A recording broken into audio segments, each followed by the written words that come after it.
just energy transition? What does it mean? And how do we make sure that the energy transition is inclusive and just? And we're joined here today by Tinotenda Odwell-Hodzi, undergraduate student from the Morondera University of Agricultural Sciences and Technology in Zimbabwe, and Aisha Korkmaz, master student, Hanja University of Applied Sciences in Turkey, and Rose Kobusinge, IOM Africa Youth Changemaker from Uganda. Welcome. Okay, so, thank you. I'd just like to start by asking you one by one to introduce yourself briefly and explain in a couple of sentences the work you've been doing. So, starting with you, Tinotenda. Okay. Just as mentioned, I'm Tinotenda Odwell-Hodzi, and I'm from Zimbabwe. So, just a brief explanation of what we are doing as the ISO leadership group is to just conscientize the world about the energy transition, what we need to focus on when it comes to the energy transition to cleaner energies. Hi, Aisha here. I'm from Turkey, and I am a master's student in sustainable energy system management, and I am doing my master thesis on hydrogen certification and emissions in the import chain. I am also part of the ISO Youth Leadership Group, and ISO Youth Leadership Group is a network within ISO Environmental Committee that brings 40 young professionals around the world to contribute development of international standards and policies, and to make sure that their voices also are valuable and it contributes in energy transition. Thank you. Yeah. Hi everyone, good afternoon. My name is Rose Kobusinge, and as Patrick introduced, I am an IOM, which is an International Organization for Migration. I'm the Youth Changemakers, so I do advocacy around issues of climate change, just transition and displacement. I'm also a researcher. I research just transition in displacement context, particularly refugee camps.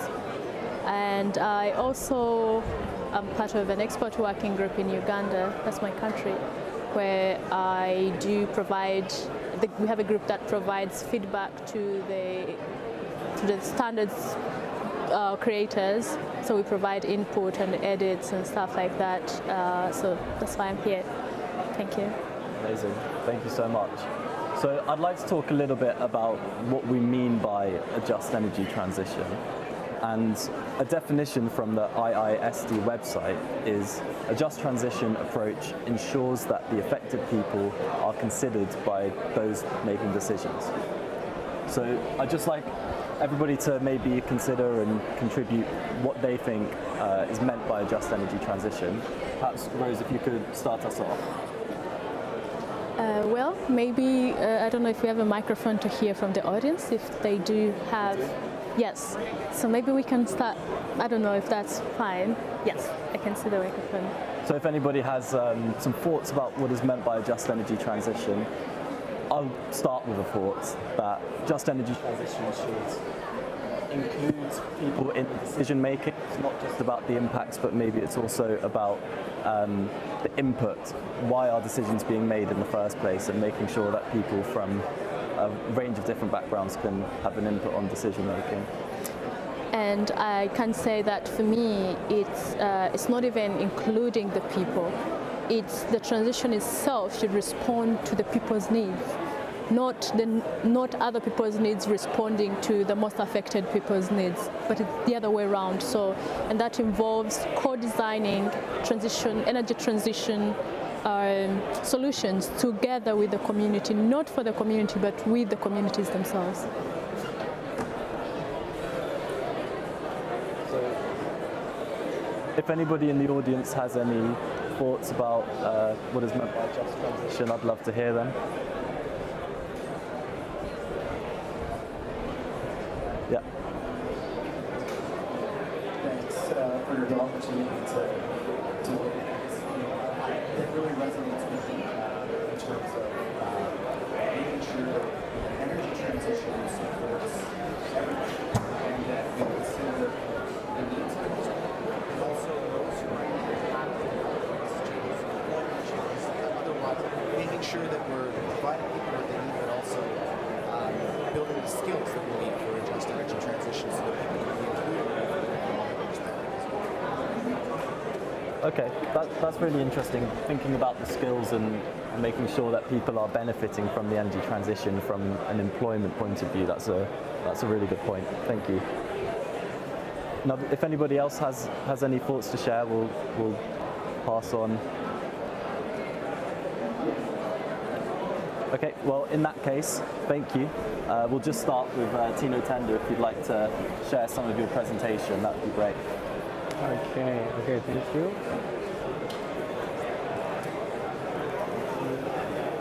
It's so noisy. Okay, it's me again.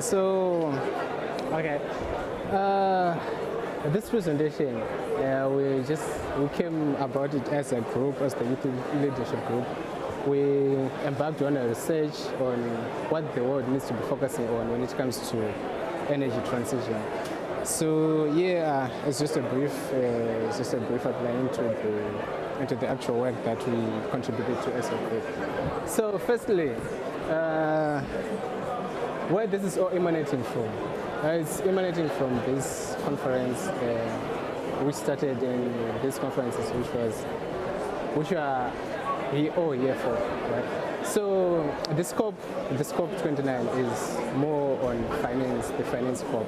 So the world is focusing on trying to look at the amount of financing that is needed for an equity transition of energy. Okay, so I think we should all start about understanding the Sustainable Development Goal number 7, which focuses on ensuring sustainable, affordable, and modern energy for everyone. Okay, so understanding the Sustainable Development Goal number 7, it talks about universal access to energy.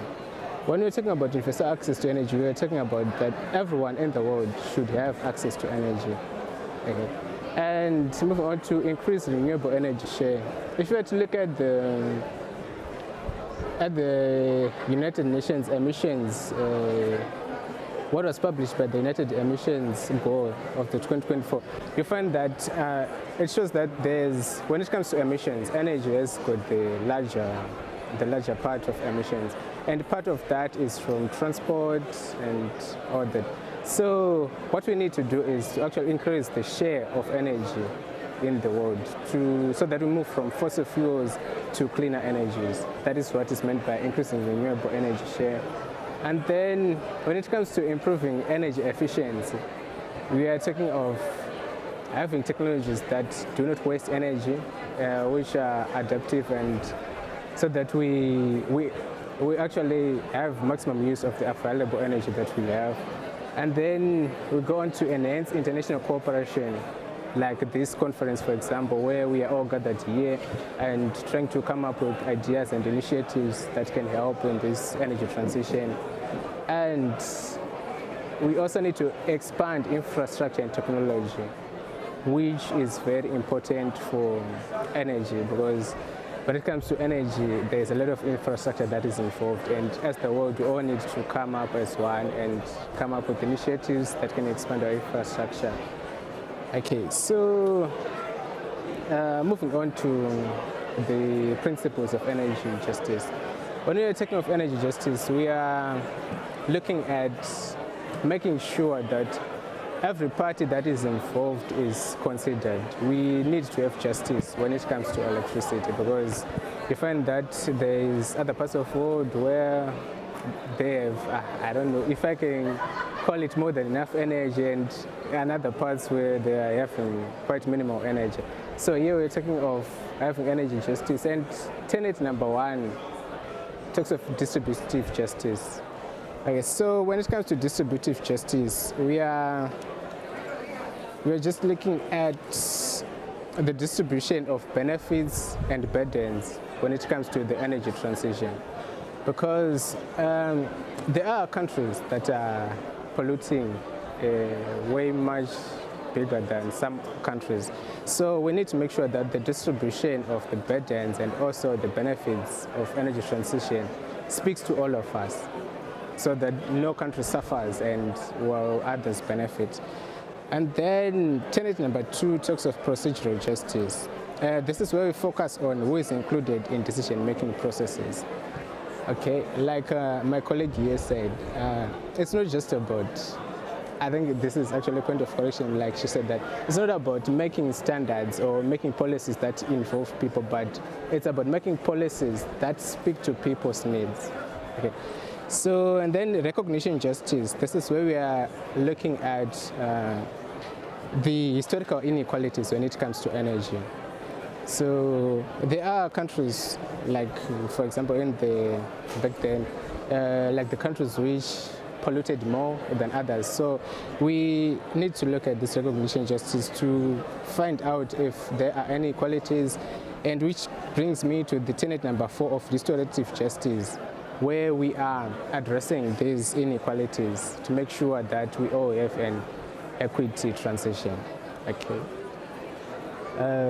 I hope you're all following with me. Okay. So I may just want to pose a question to the audience. Why do you think the focus is mainly on energy transition, green energy? If anyone?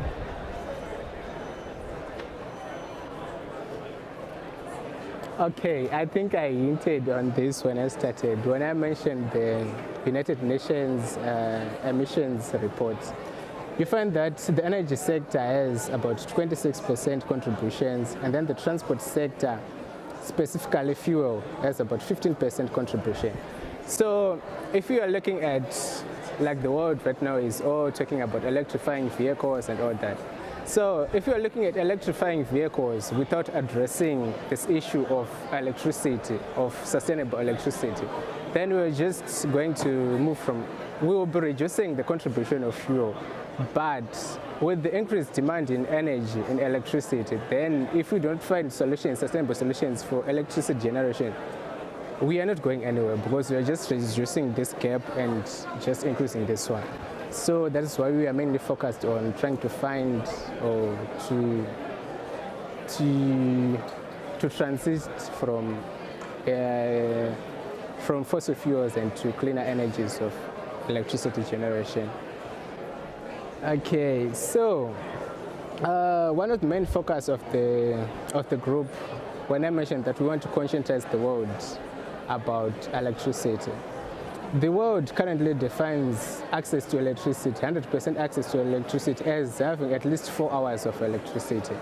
So as a group, we saw it's important that we come here to this COP and conscientize the world that it's not just about having 100% access to electricity, but it's about the amount of electricity that the world needs to focus on. Like for example, if you come to this graph, if anyone would want just to give an input of what they are seeing here, because we've got the Human Development Index, okay, on this part, and then the access to electricity here. I want someone to just maybe comment a bit.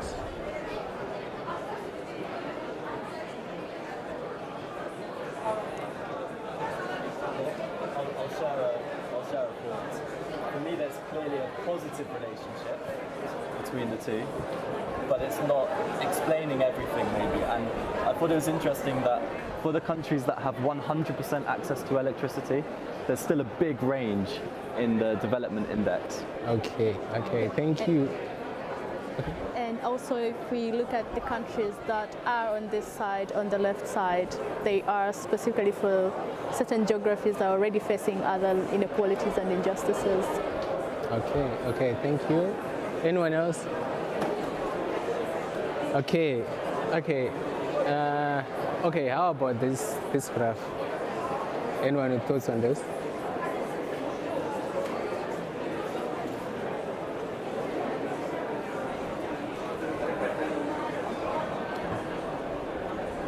Okay, maybe then I'll just jump in. It feels like you guys don't want to engage with me. I don't know why, but let me just jump into it. Okay, so here we are talking about like what I've just mentioned, that the world defines 100% of electricity as having 4 hours of electricity. And then you find that on this graph here, most countries, although they have 100% electricity access, you find that their Human Development Index doesn't surpass 0.6.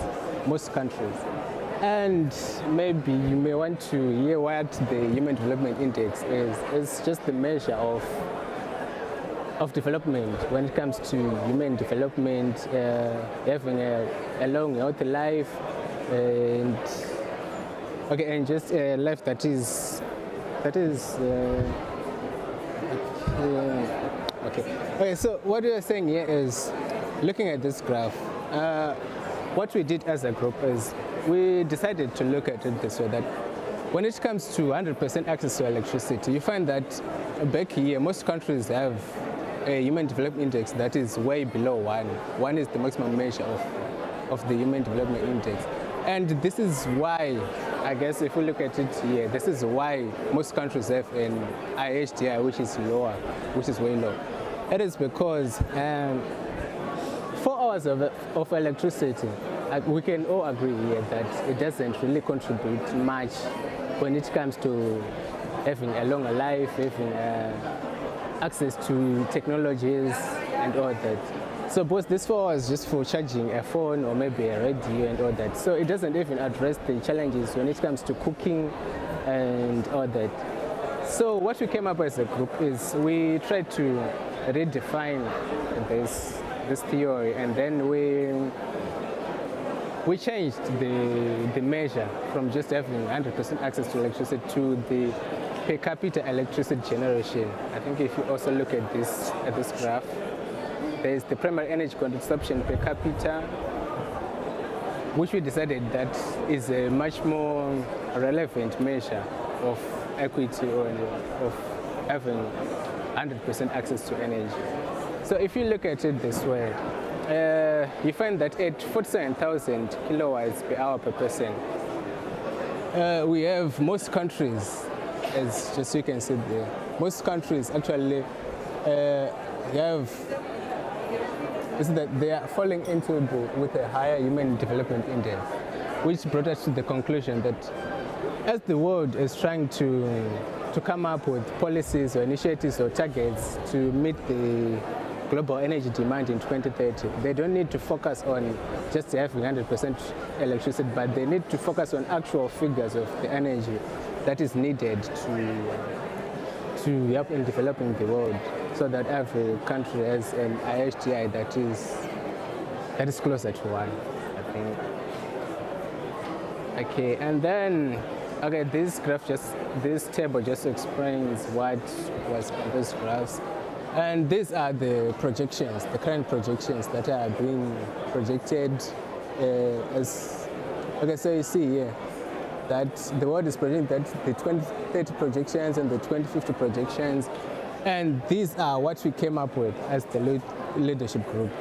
Okay, so you find that our results may be 2 or even maybe 3 times than what the world is aiming at achieving.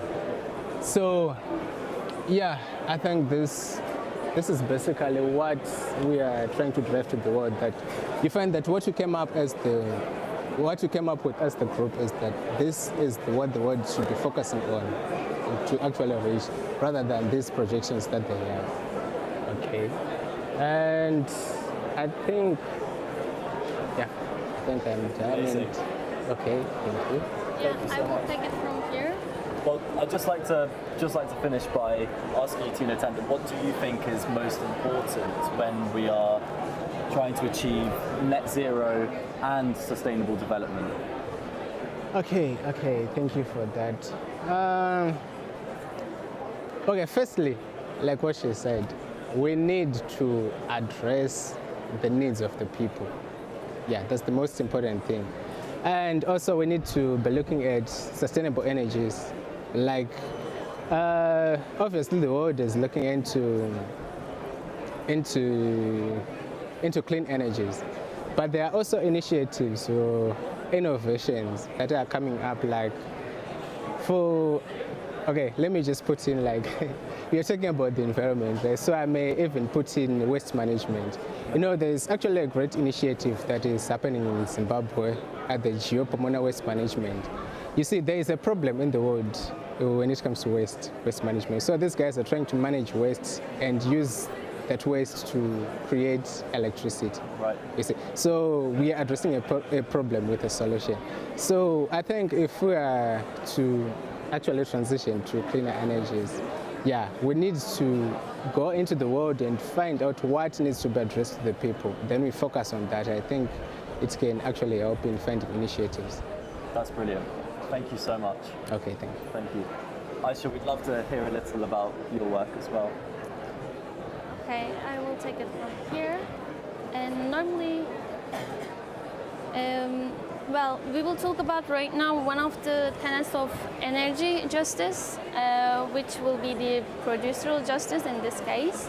But I know that most of you actually from audience, you are dealing with the standardization and also legislation. Maybe we can start with the question to you and to you also guys, that what do you think? What is the role of the legislation in ensuring equity and justice in energy transition? Any ideas?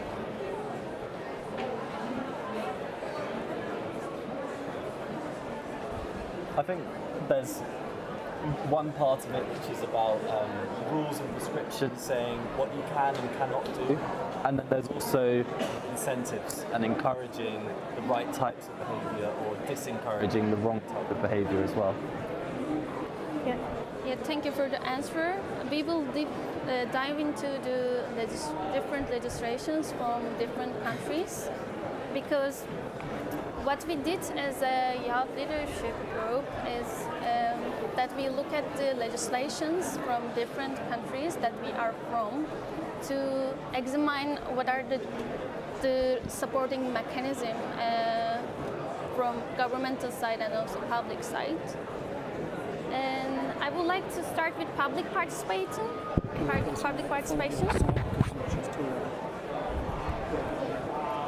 And in some countries like Kenya and South Africa, we have seen that law is requiring also public consultations.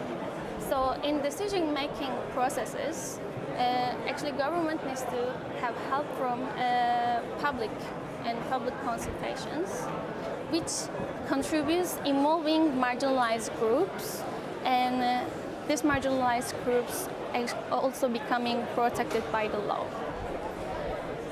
Duty to consult also has a similar perspective, but the difference between them, duty to consult is a positive obligation from the government.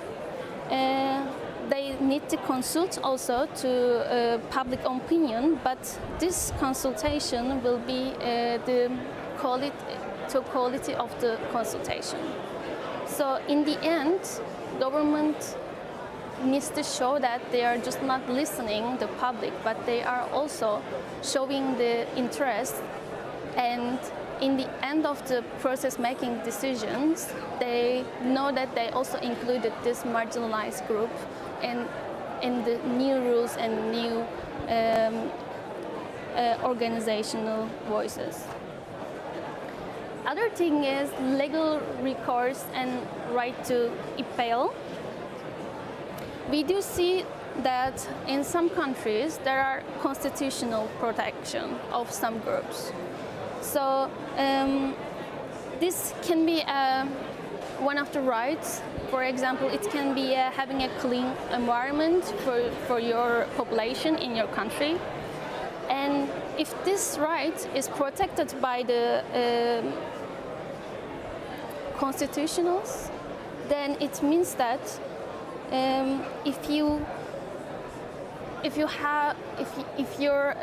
right that having a clean environment abused by your own government, then you can go court with this, and you can look for your rights.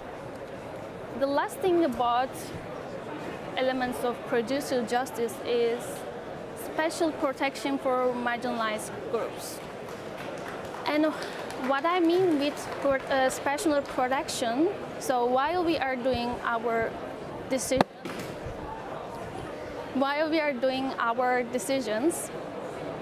about energy transition. It can be, for example, to invest in renewable electricity in a region. Then while we are doing this, we need to consider also population who is living there and how they're gonna affect it from this investment decisions. Are they gonna in the end have a affordable electricity, or are we actually affecting the purity of the region while we are investing in energy transition there? So this is also a key element while we are making some energy project decisions. So let's spend some time by looking at this graph. I'm sorry that I'm in front of the graph, but so I will show you some use cases from 2 different countries. One of them is Kenya, and the other will be Turkey. Kenya is very actually interesting case because they have been heavily invested in renewable energy to transit from fossil fuel lately, because they established a program in 2008 called Vision 2030 Development Program. And the goal of this program is to reach 100% renewable electricity until 2030.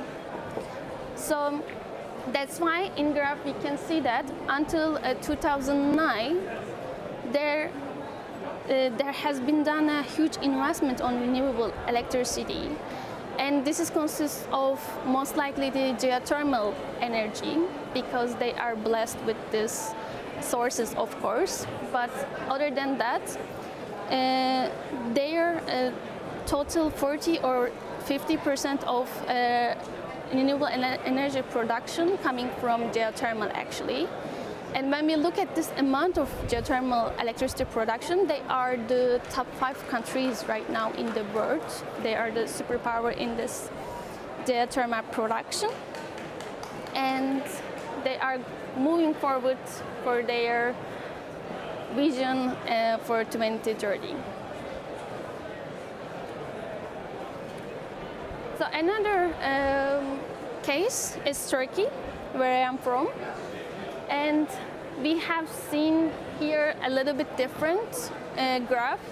So we have seen that, like, okay, renewable energy transition and investments are increasing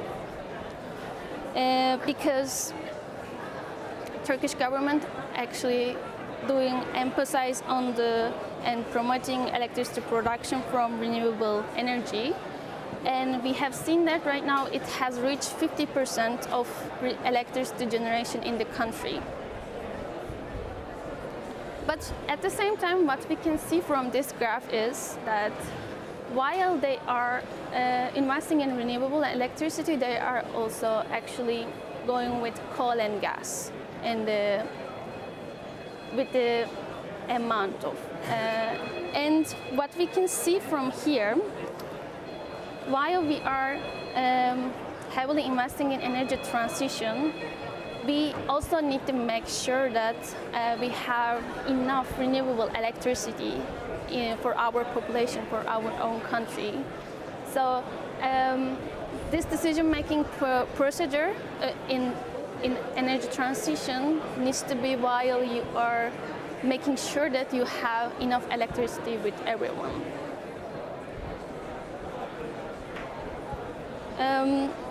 So what we can see from this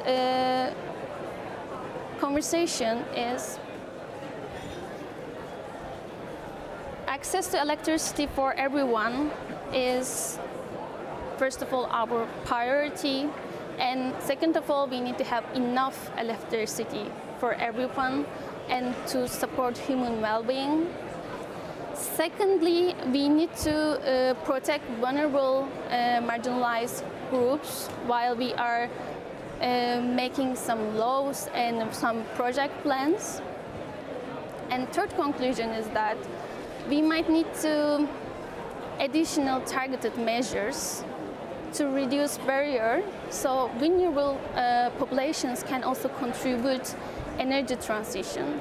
And if they are not able to, we need to create new mechanism that makes them actually can contribute to energy transition. Thank you for listening and being here with us today. And we, as younger generation, we will try to do our best to contribution to energy transition. And if you have any thoughts, please feel free to share with the QR code. Thank you so much. Thank you. So Rose, I'd love to hear any of your thoughts about the two presentations we've just heard. I mean, it's really inspiring, first of all, to see, you know, when they say the young people are the future leaders, but no, they are not. They are leaders already. Look at the kind of research, critical thinking they are bringing into the conversations on energy transition. And I couldn't agree more, because as my research on the topic in refugee camps particularly, because there's something really interesting about refugee camps. So you find that, because my focus is in East Africa, I'm from Uganda, but my research is in Rwanda, and you find that refugee camps are taken as if they're temporary. People should leave in the next few months, but that never happens. So you find you have protracted situations.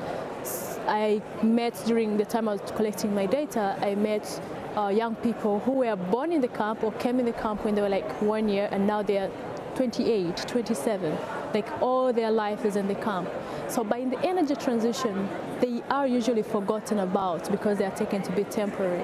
But we're talking about millions of people. In Uganda alone, my country hosts over 1.6 million refugees in the country, mainly from Congo, from South Sudan, also from Burundi. We have some from Eritrea, Ethiopia, Somalia. So we're like a hub really with a very good open policy for refugees.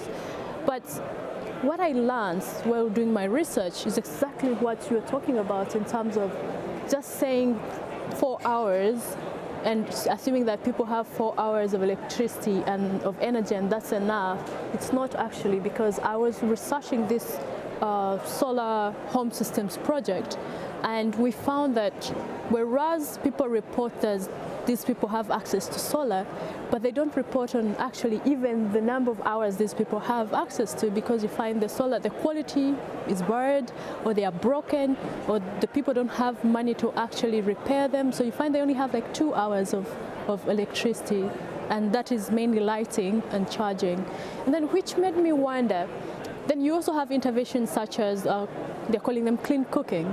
You have, I don't know, you know, the cook stoves, charcoal cook stoves often, which I dislike, because I'm like, the so-called innovations, they are being taken to communities that have contributed almost very little to the climate crisis, but they're the ones that are being kept in cooking with charcoal, and it's really undignifying. Why do you keep these people, whereas you're in the developed country, you're cooking with whatever you're cooking with, smart, clean, you don't even see where the fire comes back. But this woman who has no idea even that the climate crisis is happening, who has no idea that is contributing, who has left their home, their country because of conflict, is stuck in a different country with no access to resources, no freedom of movement, but is the one who has to cook because the developed countries are buying carbon credits. And that is why the standards come in really importantly. How are we controlling the whole carbon credits agenda? Is it really benefiting the people, the marginalized people, or it's further marginalizing them? Where is the justice in this? And the other thing I found is like, most of the households, and luckily enough the project I was following, like thanks to the IKEA Foundation, is the one who is funding it, and it's really impressive to see how the project has changed people's lives. But the amount of money that these people can afford, they can only buy a small system, meaning that they don't see their lives anywhere in the future to be able to access cooling, refrigeration, or use a television. So they'll keep just having light only. And that is why now I want to bring you back to my country. In Uganda, we only have at least about 24% of the population. We have 48 million people. Only about 24% of the people have access to the grid. And then about 55% of the people are said to have access to electricity. But when you look at the other part, it's, you know, lamps, these hand lamps, they're also counting that as access to electricity. Really? Yes, I'm not saying this technology is not helpful at all, but I think we need to maybe have a more critical angle to how we're talking about access to electricity. And then, and electricity for what?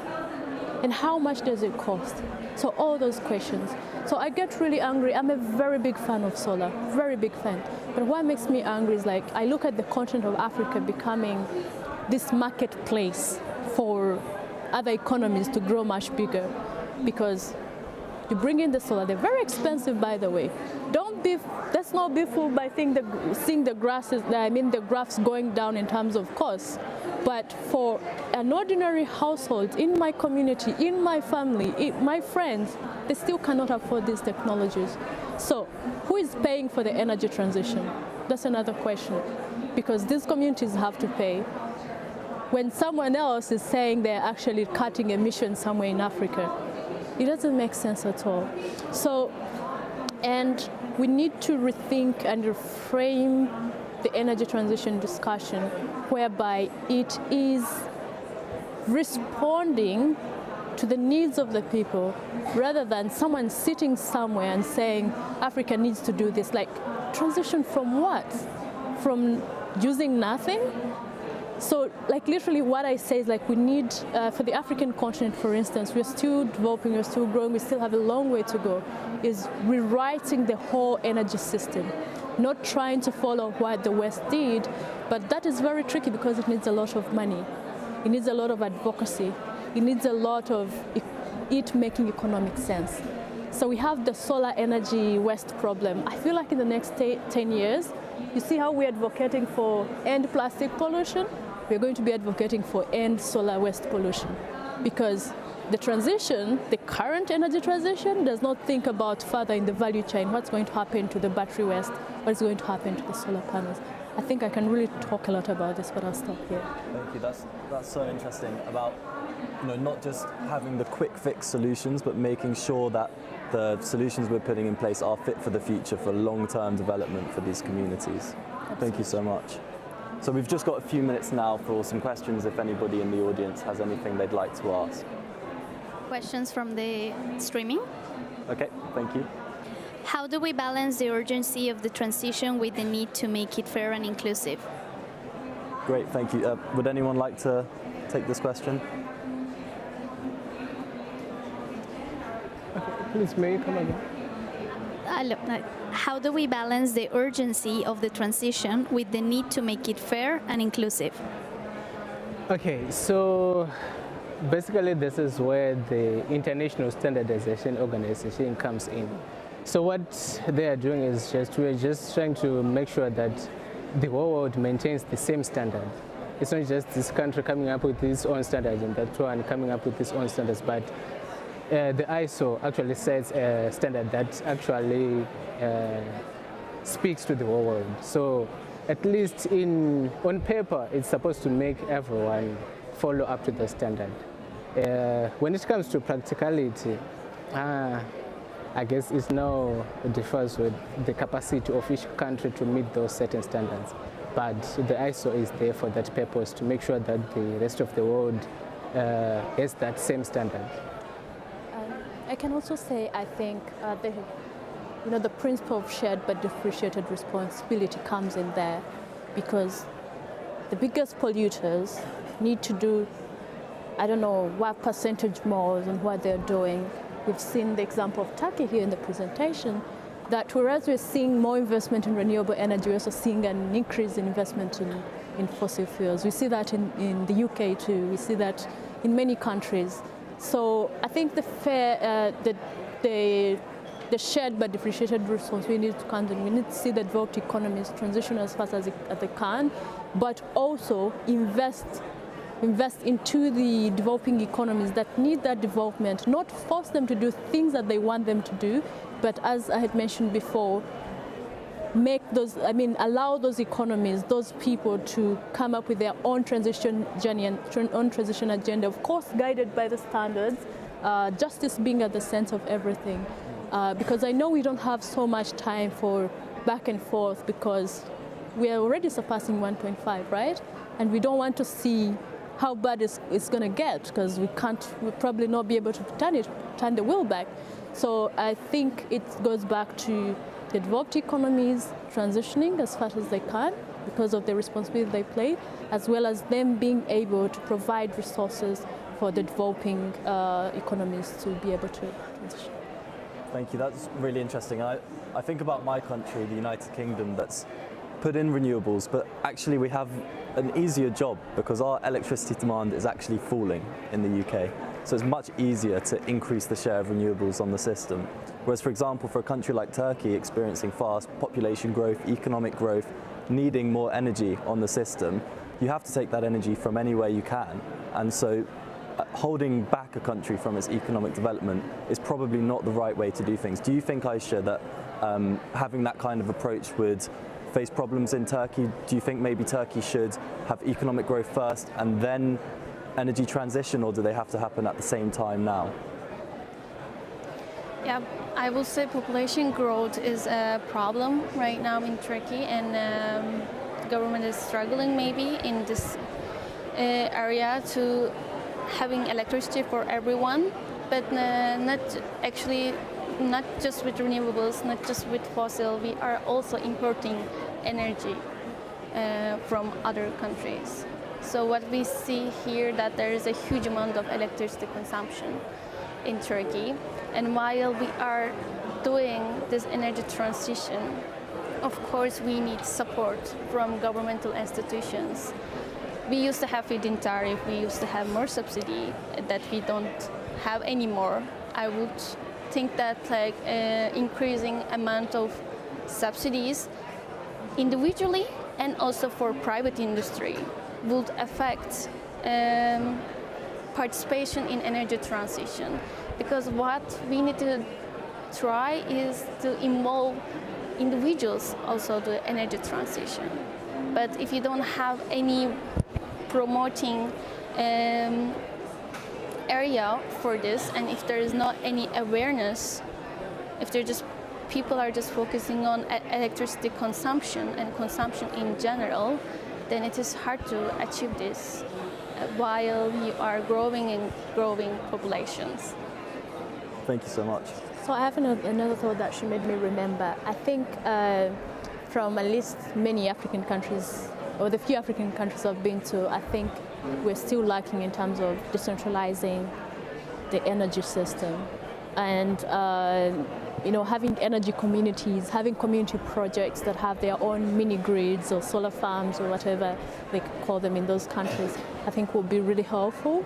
And I've seen the UK, there's a time when the energy communities were really great, and I was in Oxford, and there are a number of them, and they were being incentivized, and the feed-in tariffs, but we see that also dwindling, moving away. So decentralizing the energy system is one way, and that means providing finances to the communities, and that means also breaking the barriers to access finance, not expecting community, youth groups, women groups to be able to have these thousands of documentation that is required to access very little money. So it means the need to come up with new finance mechanisms that gets money to the grassroots. Thank you so much. I've really enjoyed that discussion. It's so interesting and inspiring, and you've conducted some really impressive research with some clear lessons. So thank you so much. Please join me, everyone, or if anybody else has any more questions, we've just got a few minutes. We have one last question online. What tools or resources do you think are needed to empower marginalized communities in this transition? Like, what tools are needed? What I think is in this case is creating some mechanism for these marginalized groups. Even when they're not involved in the process, they can, with this mechanism, they can contribute into what can be has done is like coming with up with some projects and looking for, of course, financing side of this, and engaging with the government, engaging with the other authorities to give them a voice, so to give them also a responsibility for their future. Thank you. Okay. Okay, if I may add on, I'd like to think, I'm sure we have, do you have a follow-up link for suggestions maybe after this session? Okay, so I think what you actually need to do is to find or to gather information from the marginalized communities, or from just anyone who's attending this session, even online, or anyone, even you guys who are here, you can just leave out your thoughts, because we do not know if the answers actually come from those people who are in those situations. So I'd like to, just to add on what she said, that those people need to contribute more. We just need to give those people a listening ear. I think I can add on and say that we need to take the energy transition, not just the discussion, but the framing, the decision making from, I was going to say bottom up, but it has become like cliche. So more of, taking it back from not leaving it at the top and making decisions up there.